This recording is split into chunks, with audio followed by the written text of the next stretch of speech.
Champions trophy पर जीत का जश्न मनाने के लिए सड़क पर निकलोगे तो पत्थर से मारेंगे। तो ऐसे में कौन सही है? विक्रम सिंह, आवाज बहुत धीमी आ रही है, जरा आवाज ठीक कर दे बेटा, ऑडियो बड़ा खराब है। ऑडियो बढ़ाइए, ऑडियो बढ़ाइए। बोलिए विक्रम जी, अब आवाज आ रही है आपको? आवाज आ रही है? बिल्कुल आ रही है। आपको मेरी आ रही है सर? जी बहुत धीमी आ रही है, सवाल रिपीट कर दे। अच्छा, मैं सवाल रिपीट कर देती हूँ। उनका ये कहना है कि अभी तक किसी भी पक्ष में ना मुस्लिम पक्ष से कहा गया है कि नहीं नहीं हम तो उसी समय नमाज पढ़ने जाएंगे, हम पे रंग डल गया तो हम ये कर देंगे वो कर देंगे। हिंदू पक्ष में भी किसी ने अभी कुछ ऐसा कहा नहीं। ये पुलिस वाले जहर की होली खेल रहे, पहले से ही जहर फैला रहे हैं। लेकिन बताया तो किसी ने महू में भी नहीं था मध्य प्रदेश में कि अगर चैंपियंस ट्रॉफी पर जश्न मनाने सड़क पर निकलोगे तो पत्थर से मारेंगे। सॉरी अंजना जी, आपकी आवाज बिल्कुल नहीं मिल रही है। ऑडियो में स्टूडियो में ठीक कर दे प्लीज। ठीक है, कोशिश करते हैं फिर से आपको कनेक्ट कराते हैं सर, क्योंकि मुझे पीसीआर से बताया जा रहा है कि यहां पर सब कुछ ठीक है। एक बार रिकनेक्ट कीजिए ताकि उनसे ले। तब तक एक बार वारिस पठान साहब के पास चलते हैं। वारिस पठान साहब, वही सवाल जो मैंने उनसे पूछा, बताया तो महू में भी नहीं गया था, लेकिन जो परिस्थितियां बन गई उसकी वजह से अगर एहतियातन कदम उठाया जा रहा है, खास तौर पर संभल जहां पर इतनी संवेदनशीलता इस वक्त फैली हुई है, क्या यह सही नहीं है कि प्रशासन अपनी तरफ से, क्योंकि कुछ भी हिंसा की छोटी मोटी भी घटना हो जाए तो फिर तो बहुत बड़ा बखेड़ा होगा।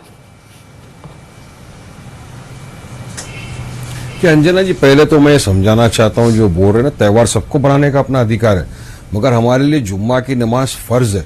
और जुम्मा की नमाज एक इंसान घर में नहीं पढ़ सकता, उसको पढ़ने के लिए मस्जिद में जाना पड़ता है, क्योंकि खुतबा सुनना भी वाजिब है उसमें। और एक टाइम लिमिट है, ये नहीं बोल सकते कि आप शाम को पढ़ लो, सुबह में पढ़ लो, लिमिटेड टाइम पीरियड है। अब होली भी उसी दिन है। अब बात तो सही है कि होली और जुम्मा की नमाज पूरा देश उसी दिन बनाने वाला है। जुम्मा मुंबई में भी होने वाली है वही वक्त भी, और होली मुंबई में भी खेलने वाली है उसी वक्त भी। लेकिन हमारे पास तो कोई आदेश ऐसा आया नहीं, कोई फरमान जारी नहीं कर दिया किसी ने कि आपको घर में ही रहना है, आपको 2 बजे के बाद ही नमाज पढ़ना है, आपको कलर से नफरत है तो आप बाहर मत आना। ऐसा हमारे यहाँ किसी ने नहीं कहा। तो संभल में ही क्यों, यूपी में ही क्यों, क्या चाहती है वहां की प्रशासन, क्या चाहते हैं योगी करना, क्यों इतनी नफरत फैलाई जा रही है? अब देखिए, हमारा देश तो गंगा जमनी तहजीबी का एक उदाहरण दे रहा था। आज मैं देख रहा हूं, दृश्य आ रहे हैं कि मस्जिदों को ढांका जा रहा है। अरे हमारे देश में, हमारे मुल्क में, हमारी जगह पे हमारी मस्जिदों को ढांकने की जरूरत पड़ रही है। ऐसा क्यों हो रहा है? क्यों मस्जिद को ढांकना? क्योंकि ये लग रहा है कि कोई आके फेंक देगा, कोई आके कलर फेंक देगा। अरे आपसे पुलिस प्रशासन से अगर नहीं समझता तो आप रिजाइन करके घर पे चले जाओ। 2 चीजें गौरव भाटिया जी, क्या आप लोग हिंदुत्व की नई प्रयोगशाला संभल को बना रहे हैं? मरना वो सही कह रहे हैं कि मुंबई में भी तो मन रहा है, दिल्ली में भी बन रहा है। यहां तो कोई नहीं कह रहा कि आप घर से मत निकलिएगा या 2:30 बजे के बाद निकलिएगा, 2 बजे के पहले निकलिएगा, आपको भी किसी ने नहीं कहा है। तो संभल में ही क्यों इस तरह का रंग रंगा जा रहा है? और संभल से लेकर बिहार तक चर्चा हो रही है क्योंकि वहां पर चुनाव है। और दूसरा, योगी जी कहते हैं कि मैं भगवा रंग पहनता हूं, गर्व से पहनता हूं, लेकिन भगवे रंग का रंग सिर्फ एक रंग नहीं है, ना रंग का कपड़ा है। उसका रंग तभी सही होगा जब चंदन गुप्ता और उसके परिवार की सुध ली जाएगी, जब वो लोग जो इस तरह की व्यवस्था की वजह से जिनकी मौत हो गई, जिनकी जान चली गई, उनके परिवार वाले कम से कम ये माने कि उनकी देखरेख कोई कर रहा है, तब तो असल भगवा रंग होगा ना मुख्यमंत्री के तौर पर। उसी लखनऊ में रहते हैं योगी जी। सबसे पहले तो संभल की बात कर लेते हैं, और बहुत ही वाजिब आपका प्रश्न है कि संभल में ही क्यों। देखिए, जो बात मैं कहूंगा कटु लगेगी, लेकिन कहनी जरूरत। क्यों कह रहा हूं? जो बहुसंख्यक हैं, जब वो अल्पसंख्यक हो जाते हैं, और जो अल्पसंख्यक देश में है वो 77% बहुसंख्यक हो जाते हैं, तो हमने देखा है कुछ कट्टरपंथी सोच के मौलाना भी हैं, और मस्जिदों में भी पत्थर रख के मारे जाते हैं। हमने दिल्ली में दंगे भी देखे हैं जहां पे पेट्रोल बॉम्ब छत पे पाए गए थे। इसलिए अगर पुलिस इंतजाम पुख्ता कर रही है, वो सुनिश्चित कर रही है कि कोई पत्थर ना मार पाए, तो इसमें कुछ गलत नहीं है। और मैं समझता हूं कि आज बड़ा सवाल इस बात पे है, कांग्रेस और सपा के जितने नेता हैं, राहुल गांधी, अखिलेश यादव, सोनिया गांधी, खड़गे जी, एक बयान आप मुझे बताइए। मैं 3 उदाहरण देता हूं। शामी ने रोजा नहीं रखा, इस पे आपत्ति दर्ज करी मौलाना ने। कोई नेता वक्तव्य देता है कि मौलाना गलत है, शामी देश के लिए खेल रहा नहीं। दूसरा, औरंगजेब एक महान शासक था, अबू आजमी ने कहा, हमने देखा पूरे देश में चर्चा हो रही थी। अखिलेश यादव ने बताया अभिव्यक्ति की आजादी है, अबू आजमी को पार्टी से नहीं निकाला। और तीसरा, मऊ, हमने देखा जामा मस्जिद के सामने से भारत जीता है चैंपियंस ट्रॉफी, इसका जश्न मनाया जा रहा था अंजना जी, पत्थर मारे गए। क्या आपने सुना राहुल गांधी ने या अखिलेश यादव ने एक शब्द बोला हो? ये क्या दर्शाता है? अपने वोट के लिए तुष्टीकरण की राजनीति करेंगे और चुप्पी साध लेंगे, वरना अखिलेश यादव को कौन रोक रहा है? संभल में कहें कि 2:30 बजे के बाद नमाज पढ़ लेना, और आपके सामने तो जीता जागता उदाहरण है। वारिस पठान टीवी पे कह रहे हैं कि हमारी नमाज का तो एक वक्त होता है। तो मैं इतना ही कहूंगा वारिस भाई, देश के सौहार्द के लिए वक्त को भी रुकना पड़ता है। ये भारत का वक्त है, हमारे सौहार्द का वक्त है, भाईचारे का वक्त है। इसलिए अगर आप एक नमाज 1 घंटा। गौरव जी अपनी लाइन पूरी कर लीजिएगा। एक और खबर आ रही है, संभल के एसपी सांसद जियाउर रहमान बर्क का ये बयान है।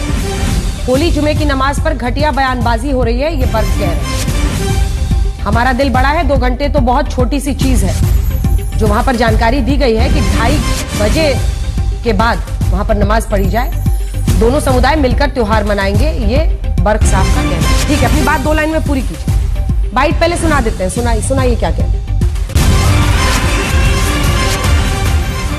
इस टाइप की घटिया मानसिकता वाले लोग हैं कि अलग से वार्ड बना देना चाहिए या ये उनकी सोच का हिसाब से वो जाने, लेकिन हमारी सोच पॉजिटिव हमेशा रही है। और हम चाहते हैं कि इस जो पहली बार ऐसा नहीं है जब मुस्लिम और हिंदू समाज के त्योहार एक साथ एक दिन पड़ रहे हों। कई बार ऐसा हो चुका है, उन लोगों को ये समझना चाहिए। और पहले ये चीज सुकून से हुई है, इंशाल्लाह मुझे पूरी उम्मीद है कि जुमे की नमाज भी सुकून के साथ होगी और उनका होली का त्योहार भी सुकून के साथ न मनेगा। और जो इस प्रकार की बातों को उछाल रहे हैं वो गलत टिप्पणी कर रहे हैं, चाहे वो अधिकारी हैं या जो भी है। मैं इसकी कड़ी शब्दों में निंदा कर। ठीक है गौरव जी, इस पर टिप्पणी भी और 2 लाइन में अपनी बात पूरी कीजिए, फिर मैं अन्य मेहमानों के पास जाऊंगी। वो कह रहे हैं घटिया बयानबाजी हो रही है। देखिए, चाहे जियाउर रहमान बर्क जब संभल में दंगा हुआ उसमें आरोपी हैं, उन्होंने उकसाया लोगों को हिंसा के लिए, लेकिन इस बयान का मैं स्वागत करता हूं। और यही अखिलेश यादव पीछे रह गए। अभी जो बात मैं कह रहा था, यही बात अगर अखिलेश यादव कहते, राहुल गांधी कहते, प्रियंका गांधी वाड्रा भी कहती, और खड़गे जी भी कहते, और ममता बनर्जी भी कहते, और अरविंद केजरीवाल भी कहते, तो एक बड़ा संदेश जाता कि हर कोई सौहार्द चाहता है। लेकिन हिंदुओं के लिए हमेशा इनके मन में एक भीन भावना और नफरत की भावना रही है। मैं एक बात कह के अंत करूंगा, कांग्रेस पार्टी को बताना चाहता हूं, कठोर कार्रवाई की बात कर रहे थे। करौली में जब हिंदुओं पे हमला हुआ था, मतलूब अहमद आरोपी था, 100 दिन तक पकड़ नहीं पाए थे। अशोक गहलोत मुख्यमंत्री थे। कठोर कार्रवाई की बात आप ना किया करिए। और आपके मैनिफेस्टो में लिखा था बहुसंख्यकवाद की भारत में जगह नहीं है। हिंदू नफरत इतनी ज्यादा इनके दिल में, और यहां पे आके प्रवचन दे रहे हैं। ठीक है, इसका जवाब आप दीजिए सुरेंद्र राजपूत जी, फिर मैं आ रही हूं भाटी साहब। अच्छा, 1 सेकंड आपको टोक रहे हैं सर, सुरेंद्र जी थोड़ा सा रुक जाइएगा। हमारे साथ विक्रम सिंह साहब अब जुड़ गए। विक्रम सिंह साहब, ज्यादातर विपक्ष के नेताओं की यह दलील है कि जानबूझकर हिंदू मुस्लिम पॉलिटिक्स करने के लिए संभल के इशू को बढ़ावा दिया जा रहा है, जानबूझकर बयानबाजी हो रही है। और वो कह रहे हैं कि अभी तक मुस्लिम पक्ष से तो किसी ने नहीं कहा कि नहीं हम तो उसी समय नमाज के लिए निकलेंगे, हम पर कोई रंग ना डाले, तो ये जानबूझकर लड़ाया जा रहा है। लेकिन प्रश्न मेरा यह है कि महू में भी किसी ने बताया तो था नहीं कि अगर चैंपियंस ट्रॉफी का जश्न मनाने सड़क पर निकलोगे तो तुम पर पत्थरबाजी करेंगे और बोलेंगे कि अब बचा लो, अगर अपने भगवान राम को बुलाना है तो बुला लो। ये चश्मदीदों ने जिन पर पत्थरबाजी हुई है उन महिलाओं ने बताया है। तो ऐसे में सही कौन दिख रहा है? पुलिस प्रशासन, जो कई लोग मानते हैं कि एहतियाती कदम अति हो रहा है, मतलब जो वहां पर उठा रहे हैं, कुछ लोग मानते हैं कि सही कर रहे हैं, संवेदनशील जगह है। आपकी पुलिसिंग क्या कहती है? हमारी पुलिसिंग ये कहती है कि जब शरीर स्वस्थ होता है तो इस प्रकार के संक्रमण शरीर में प्रवेश नहीं कर पाते हैं। उसमें सांप्रदायिक तत्व हो या ऐसे तत्व जो हर चीज में सांप्रदायिकता को लेकर के अवसर ढूंढते हैं, दोनों में अगर पुलिस अपने के ऊपर आ जाए तो जो कह रहे हैं कि ये होली का समय जो है इसको 2.5 घंटे कम है, या इस तरीके की जो बातें अनर्गल कर रहे हैं, अवांछनीय बातें कर रहे हैं, चैंपियंस ट्रॉफी को लेकर के जो पत्थर बरसाए जा रहे हैं, ये समझ लीजिए पुलिस अगर अपने पे आ जाए, अंजना जी पहले भी हो चुका है, कहीं पत्ता भी नहीं हिलेगा। लेकिन अगर पुलिस ने या किसी लुंजपुन प्रशासन ने अवसर दिया है तो हम फिर समस्या को दावत दे रहे हैं। कानून व्यवस्था सुनिश्चित करना एक तपस्या है, एक मैं समझता हूं विज्ञान भी है, कला भी है। और इसमें 25 साल में जो भी प्रकाश में आए हैं, अवांछनीय तत्व, चाकू मारने, सांप्रदायिक गुंडे, सांप्रदायिकता फैलाने वाले, नाजायज हथियार लाने वाले, इन सबको कर दिया जाता है अंदर। और जैसे होते हैं देवता वैसा होता है पूजन। मैं समझता हूं होशियार को इशारा काफी है, और ये तैयारियां 10 दिन पहले 15 दिन पहले हो जाती हैं। और कम्युनिटी पुलिसिंग के एक्सपेरिमेंट के साथ कि जो मुअज़्ज़िज़ लोग हैं दोनों कम्युनिटी के, उनको साथ लेके विश्वास में लेकर के आपसी परस्पर समझौता करके आपसी एक तरीके से विचार विमर्श करने के उपरांत ये आपसी निर्णय हो जाता है कि होली का रंग कब समाप्त होगा, नमाज कब शुरू होगी, और इसके बाद अमन अमान। दोनों के जुलूस में दोनों संप्रदाय के लोग रहते हैं, छतों पे ड्यूटी रहती है, महिला पुलिसकर्मी रहते हैं, और पुलिस ही का केवल एकाधिकार